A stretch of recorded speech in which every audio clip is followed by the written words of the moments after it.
చిట్టి ఆనంద ప్రయాణం. ఒక అందమైన ఉదయం ఆనంద అనే చిట్టి పాపాయి ఈ లోకంలోకి అడుగుపెట్టింది. ఆమె రాకతో ఇంట్లో ఆనందం వెల్లివిరిసింది. ఆనంద కళ్ళు తెరిచి చూసింది. చుట్టూ ఉన్న రంగులు, శబ్దాలు ఆమెకు కొత్తగా అనిపించాయి. ప్రతిరోజూ ఆనంద కొత్త విషయాలు నేర్చుకుంది. ఆమె చిన్నవేళ్లు పట్టుకోవడానికి ప్రయత్నించాయి. చిన్న కాళ్ళు తన్నడానికి ప్రయత్నించాయి. అమ్మా, నాన్న ఆమెతో ఆడుకున్నారు, పాటలు పాడారు. ఆనంద నవ్వులు ఇంట్లో ప్రతి మూలనా ప్రతిధ్వనించాయి.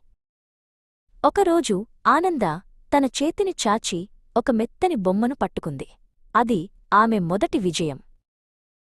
ఆనందకు ప్రపంచం ఒక పెద్ద ఆట స్థలంలా అనిపించింది. ప్రతి కొత్త అడుగు, ప్రతి కొత్త శబ్దం ఒక సాహసమే.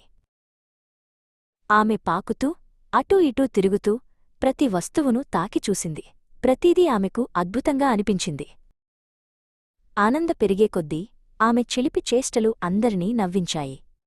ఆమె కుటుంబానికి ఆమె ఒక పెద్ద బహుమతి. ప్రతిరోజూ ఆనందతో ఒక కొత్త కథ మొదలవుతుంది. ఆమె నవ్వులు, ఆమె అడుగులు ఇంట్లో ఆనందాన్ని నింపాయి. ఆనంద ప్రయాణం ఇంకా మొదలైంది. ఆమె ప్రతి అడుగులోనూ ఆనందం, ప్రేమ నిండి ఉన్నాయి.